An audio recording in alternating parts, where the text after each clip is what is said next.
ಎಲ್ಲರಿಗೂ ನಮಸ್ಕಾರ. ಇವತ್ತೊಂದು ಒಳ್ಳೆ ಅದ್ಭುತವಾದ ರವೆ ಲಾಡು ಮಾಡ್ಕೊಳ್ಳೋಣ. ತುಂಬಾ ಸಿಂಪಲ್ಲಾಗಿ ಯಾವ ರೀತಿ ಟೇಸ್ಟಿಯಾಗಿ ಮಾಡ್ಕೊಳ್ಬೇಕು ಅಂತ ನೋಡ್ಕೊಳ್ಳೋಣ ಕ್ವಿಕ್ಕಾಗಿ. ಮೊದಲಿಗೆ ಒಂದು ಪ್ಯಾನ್ಗೆ ಒಂದು 4ರಿಂದ 5 ಸ್ಪೂನ್ ತುಪ್ಪ ಹಾಕ್ಕೊಂಡು ಕರಗಿದ ಮೇಲೆ ದ್ರಾಕ್ಷಿ ಮತ್ತು ಗೋಡಂಬಿನ ಸೇರಿಸ್ಕೊಳ್ಳೋಣ. ಒಂದು ಇಡಿಯಷ್ಟು ಹಾಕ್ಕೊಳ್ಳಿ. ದ್ರಾಕ್ಷಿ ಒಂದು ಇಡಿ ಮತ್ತು ಗೋಡಂಬಿ ಒಂದು ಇಡಿಯಷ್ಟು. ಇದು ಬ್ರೌನ್ ಕಲರ್ ಹಾಕಬೇಕು. ಸ್ವಲ್ಪ ಕಲರ್ ಚೇಂಜ್ ಆಗೋ ತನಕ ನಾವು ಇದನ್ನ ಚೆನ್ನಾಗಿ ತುಪ್ಪದಲ್ಲಿ ಹುರ್ಕೊಳ್ಬೇಕಾಗುತ್ತಾ. ಸೊ ಇಲ್ಲಿ ನಾವು ತುಪ್ಪ ಬೇಡ ಅನ್ನೋರು ಎಣ್ಣೆನೂ ಸಹ ಬಳಸ್ಕೊಳ್ಬೋದು. ಒಂದು ಅರ್ಧ kg ರವೆ ಹಾಕ್ಕೋಣ. ಅರ್ಧ kg ರವೆ ಮೆಜರ್ಮೆಂಟ್ಗೆ ನಾನು ಇಲ್ಲಿ ತೋರಿಸ್ತಾ ಇದ್ದೀನಿ. ಸೊ 2 ಕಪ್ ರವೆ ಹಾಕ್ಕೊಳ್ತಾ ಇದ್ದೀನಿ.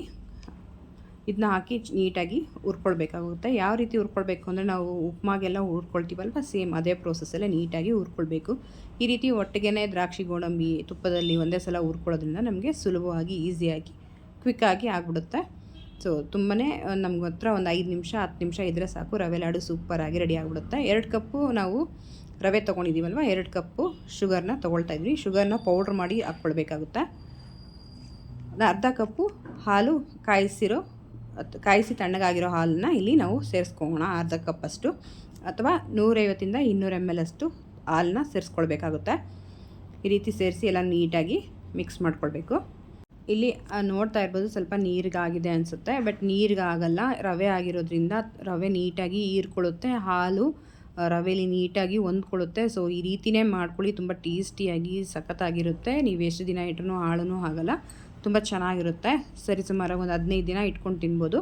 2 ಕಪ್ ರವೆ, 2 ಕಪ್ ಸಕ್ಕರೆ, ಅರ್ಧ ಕಪ್ಪು ಹಾಲು ಮತ್ತು 1 ಕಪ್ಪಷ್ಟು ನಾನು ಒಣಕೊಬ್ಬರಿ ತುರಿನ ಹಾಕ್ಕೊಂಡಿದ್ದೀನಿ. ಸೊ ಒಣಕೊಬ್ಬರಿ ತುರಿನ ಹಾಕಿ ನೀಟಾಗಿ ರೀತಿ ಮಿಕ್ಸ್ ಮಾಡಿ ಒಂದು 5 ನಿಮಿಷ ಬಿಸಿಲಿ ಇರುತ್ತಲ್ವ, ಸ್ವಲ್ಪ ಮೆತ್ತಗಿರುತ್ತೆ.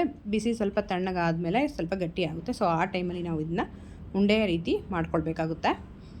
ನಮಗೆ ಈ ಶೇಪು ಗ್ಲಾಸ್ಗೆಲ್ಲ ಹಾಕ್ತಾರೆ, ಕಪ್ಗೆಲ್ಲ ಹಾಕಿ ಮಾಡ್ಕೊಳ್ತಾರೆ, ಅಥವಾ ಈ ರೀತಿ ಉಂಡೆ ಮಾಡ್ಕೊಳ್ತಾರೆ. ನಮ್ಮ ಇಷ್ಟ ಬಂದ ಶೇಪಲ್ಲಿ ನಾವು ಇದನ್ನ ಮಾಡ್ಕೊಳ್ಬೋದು. ಪ್ರತಿಯೊಂದನ್ನು ನೋಡಿ ಈ ರೀತಿ ನೀಟಾಗಿ ರವೆ ಉಂಡೆ ಮಾಡಿಕೊಂಡ್ರೆ ಆಯಿತು. ಪರ್ಫೆಕ್ಟಾಗಿ ಸಿಂಪಲ್ಲಾಗಿ ಕ್ವಿಕ್ಕಾಗಿ ಆಗಿಬಿಡುತ್ತೆ. ಚಿಕ್ಕವರಿಂದ ಹಿಡಿದು ದೊಡ್ಡವ್ರ ತನಕ ಪ್ರತಿಯೊಬ್ಬರು ತುಂಬಾ ಇಷ್ಟಪಟ್ಟು ತಿಂತಾರೆ. ಬಾಯಲ್ಲಿಟ್ಟರೆ ಕರಗೆ ಹೋಗುತ್ತೆ, ಅಷ್ಟು ಅದ್ಭುತವಾಗಿ ಆಗುತ್ತೆ ಈ ರೆಸಿಪಿ. ಒಮ್ಮೆ ಖಂಡಿತವಾಗ್ಲೂ ಈ ರೆಸಿಪಿನ ಟ್ರೈ ಮಾಡಿ. ಇನ್ನೂ ಯಾರು ನನ್ನ ಪೇಜ್ನ ಫಾಲೋ ಮಾಡಿಲ್ಲ, ಸಬ್ಸ್ಕ್ರೈಬ್ ಮಾಡಿಲ್ಲ, ಪ್ಲೀಸ್ ಫಾಲೋ ಆ್ಯಂಡ್ ಸಬ್ಸ್ಕ್ರೈಬ್ ಮಾಡಿ, ಸಪೋರ್ಟ್ ಮಾಡಿ. ಇಲ್ಲಿ ತನಕ ಸಪೋರ್ಟ್ ಮಾಡಿರೋ, ಸಬ್ಸ್ಕ್ರೈಬ್ ಮಾಡಿರೋ ಎಲ್ಲರಿಗೂ ಸ್ಪೆಷಲ್ ಥ್ಯಾಂಕ್ಸ್ ಹೇಳ್ತಾ ಇದ್ದೀನಿ. ಈ ರೆಸಿಪಿ ನಿಮ್ಗೆ ಏನಾದರೂ ಇಷ್ಟ ಆಗಿದ್ರೆ ಫ್ರೆಂಡ್ಸ್ ಆ್ಯಂಡ್ ಫ್ಯಾಮಿಲಿಗೂ ಸಹ ಶೇರ್ ಮಾಡ್ಕೊಳ್ಳಿ, ಸೇವ್ ಮಾಡಿ ಇಟ್ಕೊಳ್ಳಿ. ನಿಮಗೆ ಯಾವಾಗ ಬೇಕೋ ಆವಾಗ ಕ್ವಿಕ್ಕಾಗಿ ನೋಡಿ ಮಾಡ್ಕೊಳ್ಬೋದು. ತುಂಬಾ ಸುಲಭವಾಗಿರುತ್ತೆ.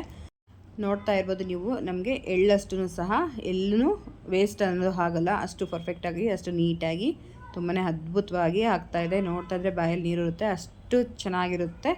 ಈ ರೆಸಿಪಿ ನಿಮ್ಗೆ ಇಷ್ಟ ಆಗಿದೆ ಅಂತ ತಿಳ್ಕೊಳ್ತಾ ಹೊಸ ರೆಸಿಪಿಯೊಂದಿಗೆ ಮತ್ತೆ ಸಿಗೋಣ. ಅಲ್ಲಿ ತನಕ ಟೇಕ್ ಕೇರ್, ಬಾಯ್. ನಿಮ್ಮ ದಿನ ಶುಭವಾಗಿರಲಿ.